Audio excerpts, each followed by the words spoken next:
Good morning, everyone. 9 a.m. on this Friday. Thanks for starting your morning with us here on Daybreak, and we are starting cold this morning. At least it's quiet and calm, though, Patrick. Are you up on the roof? Okay. So quiet and calm, but this is a weather impact alert day because we have some wild weather coming, and depending on where you are, you might see snow, you might see freezing rain, sleet. What is going on? When's this happening? Yeah, it's going to start pretty soon, probably around midday. And, you know, some areas, we'll see snow, especially up towards Lake Ontario. That's where you'll see snow. But I think that sleet and freezing rain will be an issue, especially for the southern tier. But that sleet could make it even into the Buffalo metro, mixing in with the snow, which would keep snowfall amounts down. But certainly it's going to be icy and messy as we go through the day. We just have to watch temperature trends. Right now, you know, we're thinking mainly snow in Buffalo, but I'll tell you what, I've seen this before where the warm air makes a more of a northerly push, and you can get that sleet and freezing rain even points north. So right now, you know, the snow is developing. It'll be here again midday into the early afternoon. I think it could be even on the heavy side.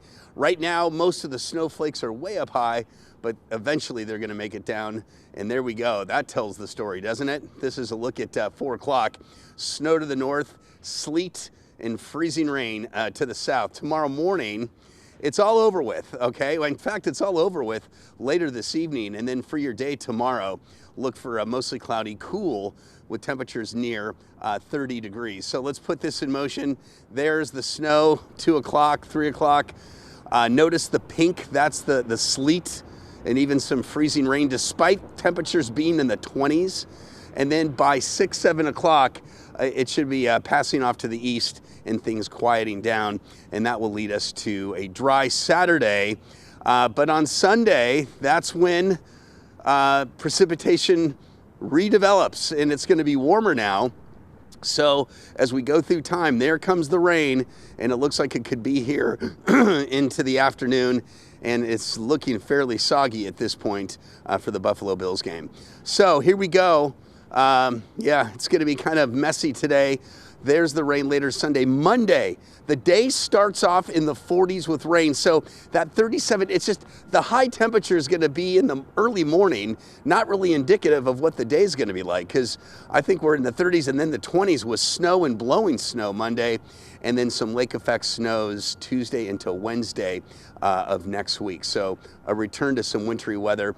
The lake effect snow appears to be focused across the southern tier. That's kind of been the case this season. Lake effect snows have not really been a thing in Buffalo. There's been a couple of bouts of it, but the steadiest lake effect snows have been across ski country, and that very well could be the case, Melissa, next week. Wow. Okay, we are tracking a lot. Patrick, thank you. Well, you can say that 2025 has been a remarkable year, from what was the longest government shutdown in U.S. history to viral moments like the Kiss Cam incident. As the end of the year starts to wind down, here's a look back at some of the biggest stories throughout these past 12 months.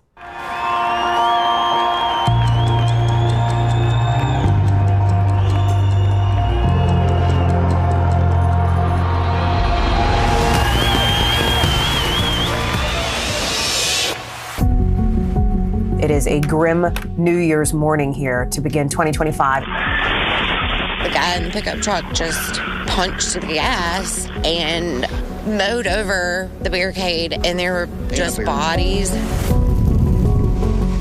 This area of Altadena has become a wasteland.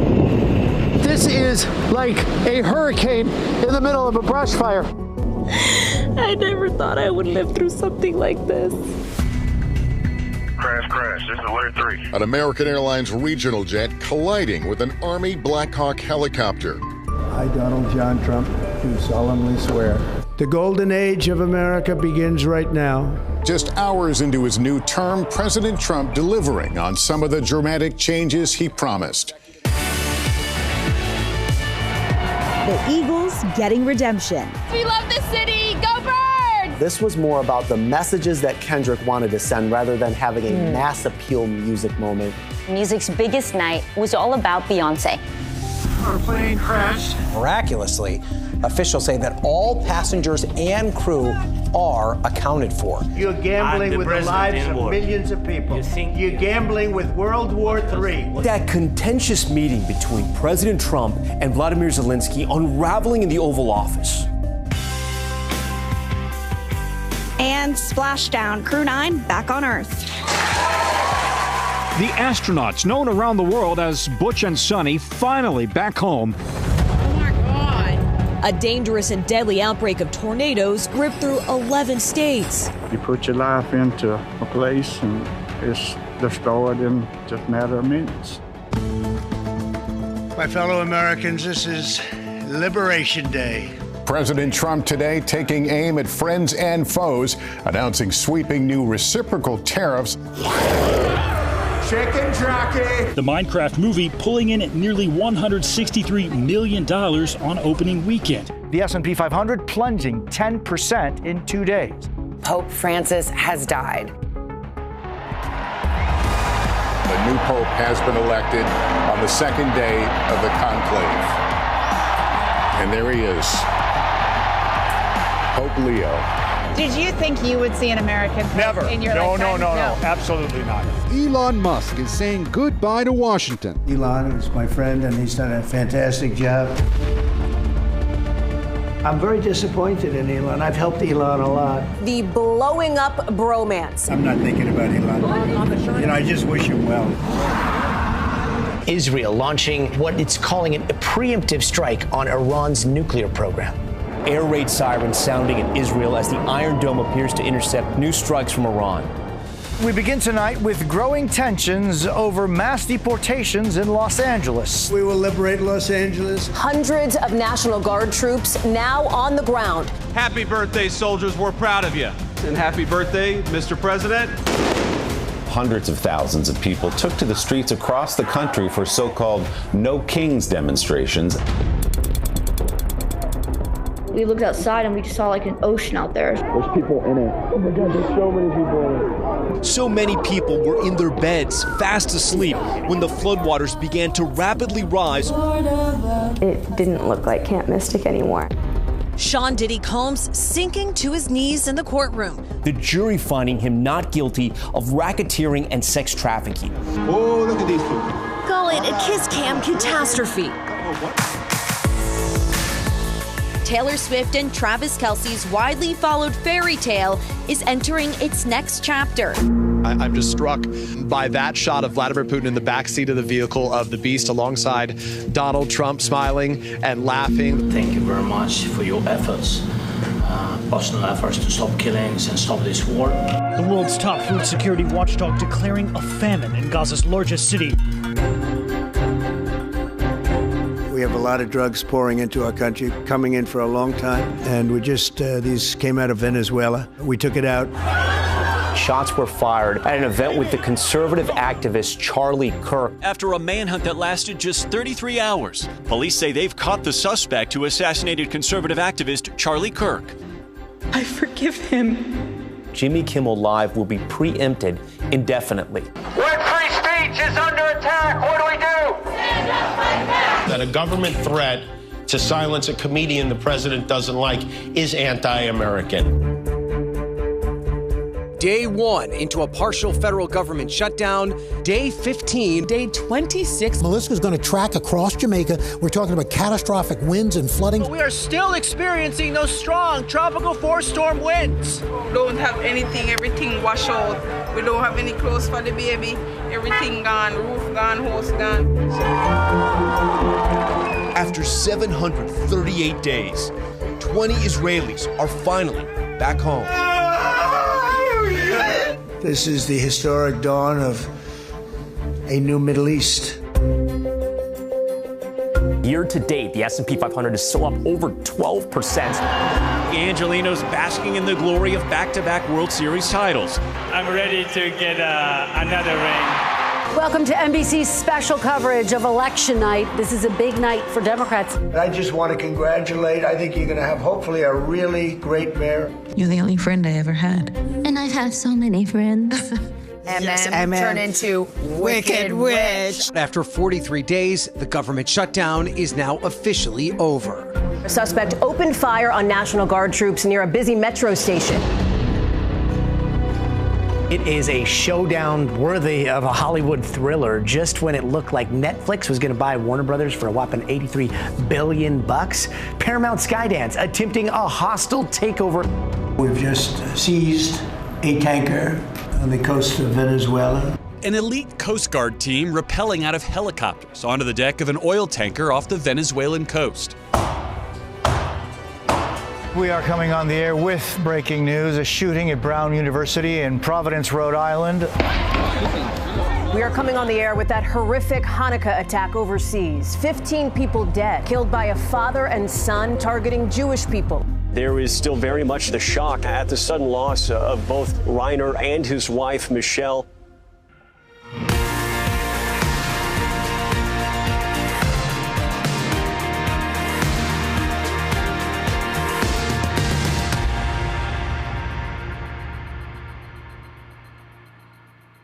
What a year for our country. Stay with us. We'll have some local headlines coming up right after the break.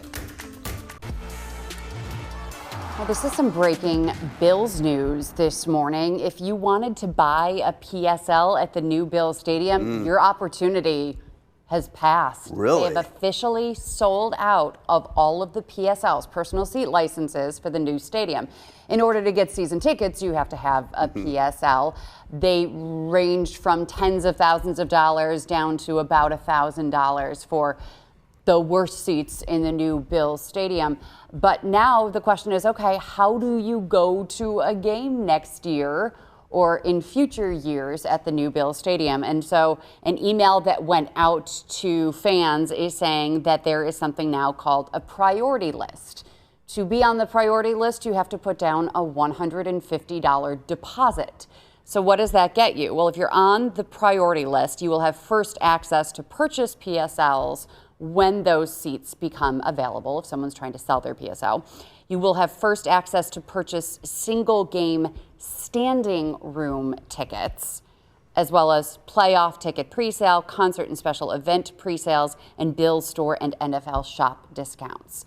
So that's your only option. The single game seats for this new Bills Stadium will not exist because Wait, they what? because Really? yeah, because they have to reserve so many for the team and for the staff and their family, for the visiting team, for others that the Bills give away. So there are these standing room seats where there are about 1,000 from what I'm hearing for each game. Oh, okay. The standing room only. Okay. Yeah. Okay. But buying a ticket to a Bills game from BuffaloBills.com or from Ticketmaster, Can't do it. you can't do it. Wow. So now, how much will people be selling their season ticket for if they don't want to go to a game or if they can't go to a game because they want to make up the money that they spend on the PSLs? It's going to be a fortune, basically, for the first couple of years if you're trying to buy a ticket to go to a Bills game.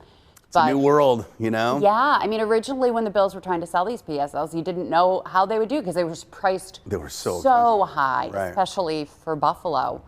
But they did it. They did it. Wow. Yeah. Well, congratulations to that department of the Bills organization for getting the sales done. But yeah, it just makes you think. It seems kind of out of reach, to go to a game. Certainly does. So, okay, speaking of games, got one on Sunday. Yeah. And the team is super banged up right now. They're going to hold their last practice today before facing the Eagles on Sunday. Now, at this point, it would be almost easier to list the players that aren't nursing some type of injury. Look at this list. 13 players on the latest injury report. We'll get another one today.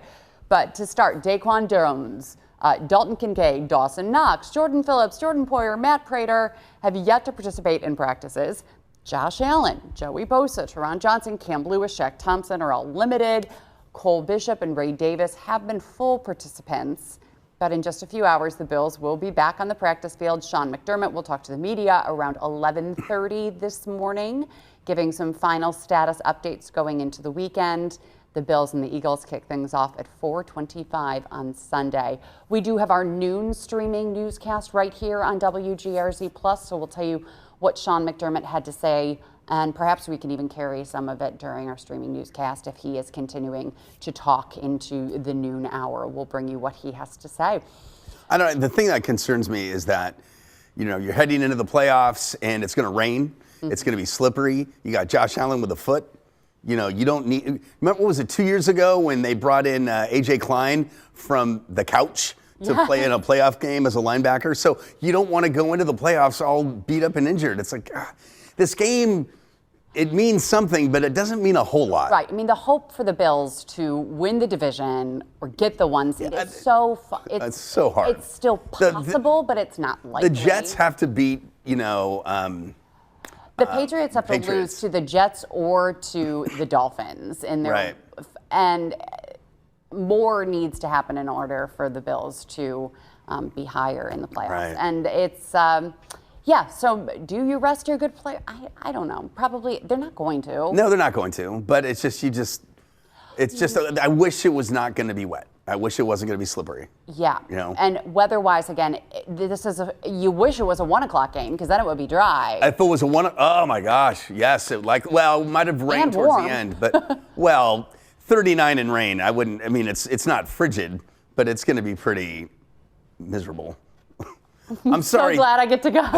You picked the good Santa ones. brought Elliot tickets for Christmas, and it's going to be fun. Despite the weather, you'll have a good time out there. But we're going to be putting ponchos over our winter coats. Yeah, 39 and rain is kind of like the worst weather ever. Right. Not just it's bad for us in the stands, but it's also bad for the players too. Yeah. I mean, just to shake off that wet, the cold, wet rain is not easy. So.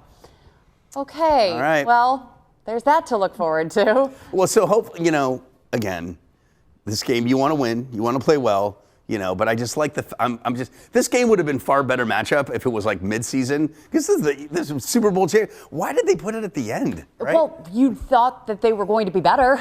Well, and also look at the Christmas games that were yesterday. The Chiefs playing. Yeah. No one cared about seeing the Chiefs play, but I'm sure that when they were making the schedule of who should play on Christmas Day, they thought the Chiefs game was going to be a huge game. Right. Little did they know. Yeah, and I thought that the Bills-Eagles game, when you looked at it in the beginning of the season, this was going to be a huge game. But then you also figured, okay, they're going to probably have their position locked up by the last game. Yeah, we all thought that in October, right? Right. But also, sports-wise, there's a lot going on with Buffalo sports this weekend. We've got the Sabres playing tomorrow. They're playing the Bruins at home. And they're going for 8 in a row? 8 in a row. Yes, lucky number 7. They just won their 7th. And so this will be going for 8 in a row. They're one of the hottest teams in the NHL right now. And after the Bills game is over on Sunday, you can watch the Bandits play. They're only 1-1 right now. They lost their last game. So, so they'll go for hopefully another win and try to make it 4 in a row for championships for the Bandits this year. Okay, so that's local sports. How about worldwide? With the Winter Olympics just a few months away, we're taking a closer look at one 19-year-old's journey to become an Olympian. Amy Cho introduces us to the figure skater on the verge of making her dream a reality.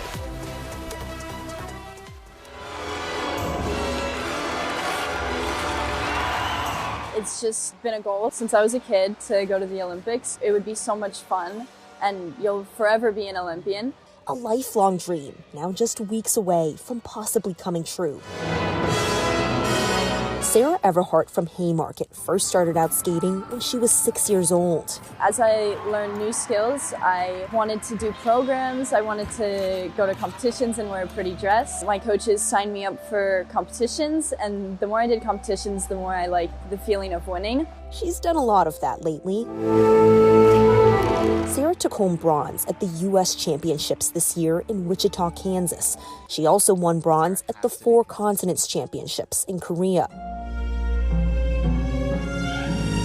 Sarah trains at SkateQuest Reston, which has become her second home with all the long hours. Before each competition, she tends to get a little superstitious. I have a specific schedule I like to follow. I'll eat the same things the whole week. I always get very nervous before, so I kind of pull myself together and do well. One of her biggest challenges has been overcoming injury. Sarah had stress fractures in both of her feet 3 years ago. Her parents have been by her side through it all. My wife definitely competes with her, yes, with the body movement. She does her step sequence with her.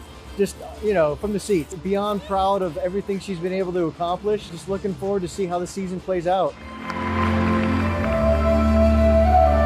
And as Sarah prepares for the final Olympic team trials next month, it comes a year after devastating loss in the U.S. figure skating community. 28 skaters, coaches, and family members killed in the Reagan plane collision. Sarah knew all of them. Earlier this year, at the Legacy on Ice benefit concert, she performed in their honor. It was a very emotional skate, skating for them. I'm glad that I was able to take part in that show and show how much they're missed and how I'm honoring them. Next month, the figure skating community will come together in St. Louis for the national championships, which also serve as the final Olympic qualifiers. Regardless of how it goes, Sarah says she's humbled and grateful for all the love. I still think it's a little weird when people are saying that they're a fan of me. It's hard for me to wrap my head around it. But yeah, I think it's cool. Thank you for cheering me on, and I hope to make you proud.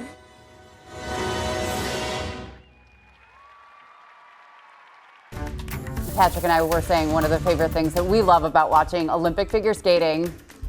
Johnny Weir and Tara Lipinski. So good. Just a great duo. We love them as the announcers for figure skating for the Olympics. So much fun to watch. Lots to look forward to for the Winter Olympics, and they start the February 6th is the opening ceremony.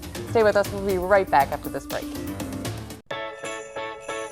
Welcome back, everybody. We hope you had a nice Christmas. Day after Christmas. Do you get the Christmas blues, or is that me and other moms? No, I'm pretty even keel. Will you still? How long do you keep the Christmas tree up? Okay, well, so it's fallen over twice, so we're kind of ready to enjoy it. No, we'll keep it up through New Year and then. But something's up. I don't know what's going on. It keeps falling over. Is it too big for the stand? No, it's not the biggest. It's like an 8-foot tree. I don't know. Is it a real tree? Oh yeah. Did you not cut it properly? Well, I didn't cut it. I mean, we went to the place they cut it, but I don't know. It's just maybe our house is tilted. That happened to me once, but that was heartbreaking because we had really special ornaments, and I lost all of them when the tree came crashing down. So that's sad. But speaking of trees, we can see Patrick's tree. Let's take a look at the picture. There it is. Both okay, of so the there's trees. two trees. There's Kimberly's tree. That's the pink one in the back. Your family looks great. I still see Francesca and William as 8 and 10-year-olds. I know. See them as college really kids are. And, that's how I think of them. 19 and 17. Okay. I can't believe it. So 2 trees. 2 trees, yeah. Kimberly's got to have pink. And they're right next to it. I see, some people have 2 trees, but they're in different rooms of the house. No, Yours are right not next this to each one. other. This is pink. 2 trees. Okay. Yeah, so that's kind of a little tradition too. So, but yeah, that was Christmas Eve. Did you have a nice Christmas? We did. It was nice. It was quiet. It was just the 4 of us, but it was good. Did you cook? I did. Like surf and turf. Ooh. Some scallops, a little crab, some steak. Very impressive. Calamari. Wow. What else did we do? I'm going to the Hammer House next year. Yeah, we kind of splurge on Christmas, but had Christmas Eve was like cheese and crackers. I mean, it was Sure. hors d'oeuvres. What about you? How was your Christmas? It was nice. Elliot and I had a great time in the morning. This was the first year, though, as an 11-year-old that he is learning that the spirit of Christmas is changing a little bit. And so that was, I think, more emotional for me than it was for him. But those were my parents, Phyllis and Warren, so we stopped by their house. And Elliot, it's just getting so big. And I hear it from viewers, too, because everyone's kind of watched me raise him on social media. And that's my best friend, Mary Beth. We've been best friends since high school. And those are her girls, Samantha and Grace and Elliot. So we stopped by last night. Are they twins? No. They. She's a twin. Mary Beth is a twin. Yeah. Yes, her twin sister Molly is another one of my good friends. She lives in San Francisco. But Mary Beth, she's like my sister, so I always go to her house for every big holiday. And so we had a great time at their place last night playing Pie Face, that game where you put the whipped cream and then you have to spin the wheel and then twist it, and the kids were getting pied in the face. Big time games too. We played this. I can't think of the name of it, but anyway, games were. Oh, and then there's have you. Cards Against Humanity, have you played that? Oh! That's an adult game. Wow. There are kids' versions. Wow. You played it with did you play it with the kids? Well, they're old enough. I just can't believe. Who were the people that came up with some of these things? No. Good. I had no idea. It is a fun game. Yeah, it is. That's an R-rated game night at the Hammer House. Well, we hope you had a very Merry Christmas. And we are lucky to work with such a great team here at 2 on Your Side. We said goodbye this morning to producer Dan, who is moving on to Charlotte. He's staying within the company, but he has been our 6 a.m. producer here on Daybreak for 8 years. And I know, he is just such a great worker. He has really made, he's behind the scenes making all of this magic happen every single day. So we wish Dan the best as he's got new beginnings with his girlfriend Amanda down in Charlotte. And right now, should we a live look? It's a weather impact alert day. Let's just get another look at the forecast real quick. Snow is coming, and it will be mixing with sleet and freezing rain. So a wintry mess this afternoon for sure. So slippery roads, I got to believe. So heads up. All right, be careful out there. We'll have all of your coverage during our evening newscast beginning 4 o'clock here on Channel 2. Bye, everybody. Have a great day.